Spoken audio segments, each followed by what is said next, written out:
Hello dear students, this is Niranjan and welcome to my channel. गत रविवार दिन आमर नवोदय पेड बैच रे जो साप्ताहिक परीक्षा होइतिला तार रिजल्ट वर्तमान प्रकाश पाइब।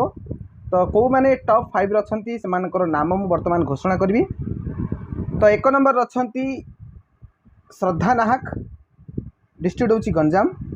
से स्कोर करछंती 25 मार्क हला। तो 25 रु 25 मार्क से स्कोर करछंती।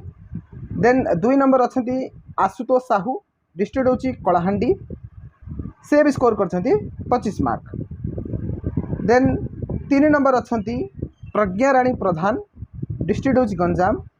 सी भी स्कोर करछंती 25 मार्क। एठी कहि रखुछि पिला माने जो मानकर मार्क समान रुहे तो टाइम टाकू गुरुत्व दिया जाए। तो जो माने शीघ्र पठेइतिबे तो सेमानकू ऊपर रैंक रे रखा जाए।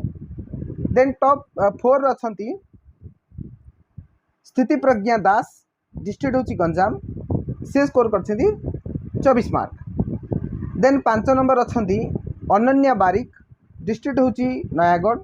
से स्कोर करछंती 23 मार्क। तो जो माने भी टॉप 5 रछंती समस्त को हार्टली कांग्रेचुलेशंस। तो ए प्रकार परिश्रम जारी रख, आगामी नवोदय परीक्षा तुम भल प्रदर्शन करिपरिबो। तो जो माने भी आमर नवोदय और आदर्श एग्जाम रे पार्टिसिपेट करिया पे चाहूछो तो आमर पेड बैच रे समस्ते जॉइन ही पारिबो। तो आमर पेड बैच रे जॉइन करिया पे स्क्रीन रे जो नंबर देखा जाउची से नंबर सहित जोगाजोग करो। आमर व्हाट्सएप नंबर रे हाई लिखि मेसेज करो। बाकी सब प्रोसेस आपण मानकू बुझी दिया जिवो आ आम बैच रे मध्ये इजीली जॉइन ही पारिबो। तेबे चलो पिला माने आज वीडियो को एति शेष करबा। Keep on keep doing. धन्यवाद।